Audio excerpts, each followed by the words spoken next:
Parents మెచ్చిన university సంకల్ Chand Patel university, Gujarat.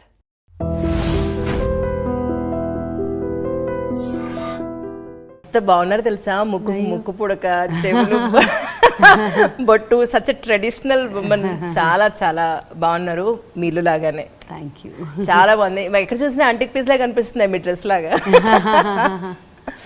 ఎవరిదండి taste అంతా? ఎవరిది యాక్చువల్లీ? నేను and my friend who's an architect అండి, ఇద్దరం కలిపి డిజైన్ చేసాము.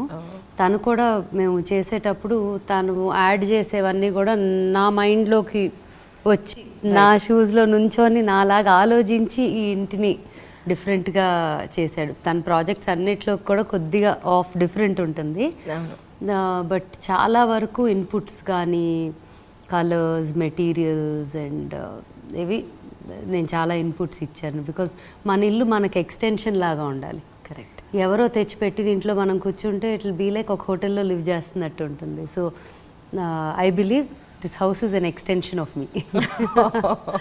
కానీ ఎక్కడ చూసినా ఒక డివోషనల్ అనేది, ఆ పీస్ అనేది కనిపిస్తుంది. ఒకవైపు రాముడు, అక్కడ కూడా రాముడు అలా కనిపిస్తున్నాడు. ఏంటి మీ ఇలవేల్పు రాముడా? బేసిక్ కాదండి, అది శ్రీనివాస్ కళ్యాణం అండి. ఇదా? ఓకే, ఇక్కడ రాముడు.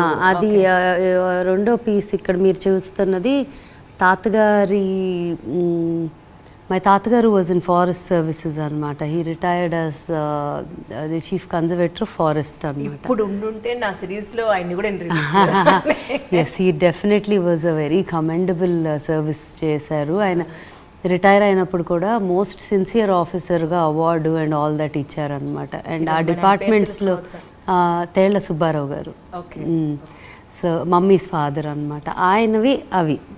సో అనుకోకుండా మా జనరేషన్స్ నుంచి అమ్మమ్మ, తాతగారులు అట్లా నుంచి ఏవైతే ఓల్డ్ థింగ్స్ ఉన్నాయో అది అలా అలా అలా నా దగ్గరకు వచ్చేసినాయి. అంటే నేను తెచ్చేసుకున్నా, ఎందుకంటే దానికి నాకు ఆ వాల్యూ చాలా ఇష్టం.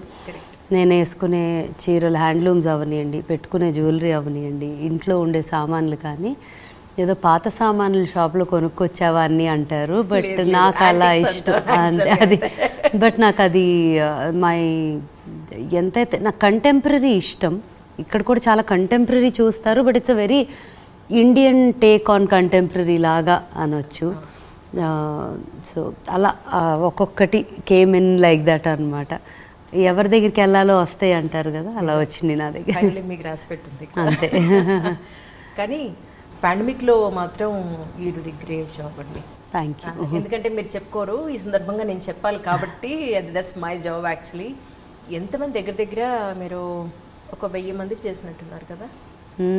యాక్చువల్లీ ఫస్ట్ వేవ్ వచ్చినప్పుడు ఒక 1.2 lakh ప్లస్ మీల్స్ ఇచ్చామండి. ఓకే. సెకండ్ టైం అంటే ఫస్ట్ టైం అట్లీస్ట్ ఫుడ్తో చేయగలిగాం, సరిపోయింది. మెడికల్ నీడ్స్ అంతగా రాలేదు. ఈ లాక్డౌన్ వల్ల డైలీ లేబర్కి వాటికి వచ్చిన ఇబ్బందులే తప్ప మెడికల్గా ఇబ్బంది పడిపోయింది very limited number first wave.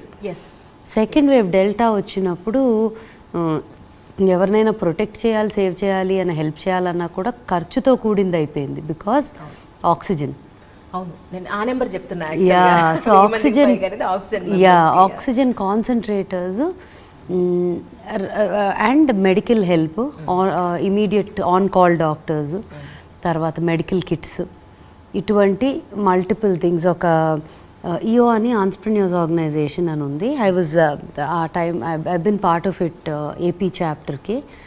So నేను ఇలా చేయబోతున్నాను, నేను ఐ ప్లెజ్డ్, ఐఎమ్ ప్లానింగ్ నా తరఫు నుంచి ఒక 200 to 400 కాన్సన్ట్రేటర్స్ చేద్దామని ఉంది నాకు అని నేను ఒక ఐడియాని షేర్ చేసుకున్నప్పుడు చాప్టర్ వాళ్ళు కూడా ముందుకు వచ్చి, and because they're all very affluent entrepreneurs in the state. ఆ చాప్టర్లో ఉన్న వాళ్ళు అప్పటికి జస్ట్ 26 of us, బట్ ఆ 26 of them can afford it. So అందరూ కూడా ముందుకు వచ్చి they wanted to do it. So అది నేను అనుకున్న, ఇలా మొదలెడదాం అనుకుంది, వాళ్ళు ఇంకా యాడ్ చేశారు. దానికి ఇంకా యాడ్ అయినాయి. అంటే ఒక కొన్ని things universe conspires and everything happens అన్నట్టు ఇలా చేద్దాము అన్న ఒక ఆలోచన వచ్చినప్పుడు, ఫ్రాంక్లీ స్పీకింగ్ ఆ రోజు ఇన్ఫ్యాక్ట్ అలా చూస్తా కూర్చోలేకపోతా ఉన్నాను అనమాట. అంటే I felt like very helpless. ఇలా చేస్తే అలాగ ఏదో ఒకటి చేయాలి కదా, మనం అలా ఏం చేయకుండా ఎలా ఉంటామని. At that point of time businesses were fully affected. Shut down అయిపోయి 2-3 నెలలు జీతాలు ఇస్తాము, right, if not 100%, at least 50%, 70% to everybody.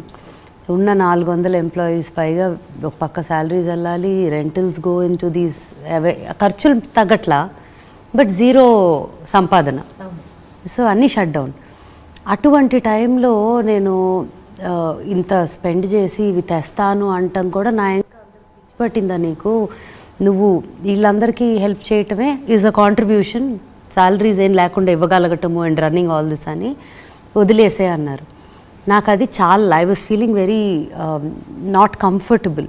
అదేంటి ఇది చాలు అనుకొని ఎటకూర్చుంటాము, ప్రపంచం అంతా అల్లకల్లోలం అయిపోతా అంటే అని. అప్పుడు ఒక స్ట్రాంగ్గా అనుకున్నా, ఇది చెయ్యాలి, ఎలా అయినా అవ్వాలి అని. అలా మొదలెట్టాను. అది పెరిగి పెరిగి పెరిగి పెరిగి క్లోజ్ టు 600+ కాన్సన్ట్రేటర్స్, తర్వాత కొన్ని వందల ఆక్సిజన్ సిలిండర్స్, తర్వాత మళ్ళీ సెకండ్ రౌండ్లో. సో అలా అనుకున్నది కాస్త ఎవ్రీ వన్ కేమ్ టుగెదర్, చేతులు కలిపారు అండ్ అట్లా అట్లా అట్లా పెరుక్కుంటా వెళ్ళి రూరల్ ఆక్సిజన్. ఇప్పుడు పెద్ద పెద్ద ఊరుల్లో సెటప్స్ ఉన్నాయి, వెళ్ళొచ్చు, బట్ కొంచెం ఊరుల్లోకి వెళ్ళారంటే వాళ్ళు ఎక్కడికి వెళ్ళాలి అనేది ఒక పరిస్థితి. సో వాళ్ళ ఇళ్ళకే మనం పంపేలాగా ఒక్కొక్క చిన్న ఊరుల్లో ఒక బ్యాంక్ పెట్టాం. అంటే నాకు తెలిసి కొంచెం సర్వీస్ ఓరియంటెడ్ ఉన్నోళ్ళు అండ్ నమ్మకంగా వాళ్ళకి ఇస్తే జాగ్రత్తగా పెడతారా మెషిన్లు అనుకున్న వాళ్ళ దగ్గర ఒక 12 డిఫరెంట్ స్మాల్, తెలంగాణ ఆంధ్ర 2 కలిపి స్మాల్ బ్యాంక్స్ సెటప్ చేసి ఒక 30, 10, మరీ చిన్న ఊరైతే ఒక 4 అట్లా స్ప్రెడ్ అవుట్ చేసాం. అవి ఒక 40 to 50 కాన్సన్ట్రేటర్స్ వరకు ఐ థింక్ అలా స్ప్రెడ్ అవుట్ చేసాం చిన్న ఊరిలో. తర్వాత ఒక 1500 దాకా మెడికల్ కిట్స్ తయారు చేసాం అన్నమాట. అవి ఏంటంటే హోమ్ క్వారంటైన్ నుండి హాస్పిటల్ కూడా వెళ్ళే పరిస్థితి లేదు, హాస్పిటల్ బెడ్సే లేవు కదండి ఆ టైంలో అసలు. సో వాళ్ళకి ఇంపార్టెంట్ మెడికల్ కిట్స్ తయారు చేసాం. సో అలా చాలా ఇట్ వాజ్ వెరీ సాటిస్ఫైయింగ్. అంతా అయ్యేసరికి ఆ టైంలో ఎలా ఉండిందంటే నిద్రలేసి ఫోన్ మోగిందంటే భయం వేస్తుంది. అందరూ ఉన్నారా, ఎవరైనా పోయారా, ఎవరైనా ఎమర్జెన్సీలో ఉన్నారా, బెడ్ దొరకలేదా, నిద్రపోవాలన్నా కూడా చాలా స్ట్రెస్ఫుల్గా ఉండేది. ఇప్పుడు ఏం వినాల్సి వస్తుంది, దేంతో లేవాల్సి వస్తుంది అని. మా ఎంప్లాయీసే విజయవాడలో అట్లా కొంచెం నెగ్లెక్ట్ చేసి అమ్మ వెళ్ళమని ఫోర్స్ చేసి అంతా ఆర్గనైజ్ చేసినా కొంచెం డిలే చేయటం వల్ల ఒక యంగ్ బాయ్ అతను చచ్చిపోయాడు. అట్లా so many things that were happening every single day.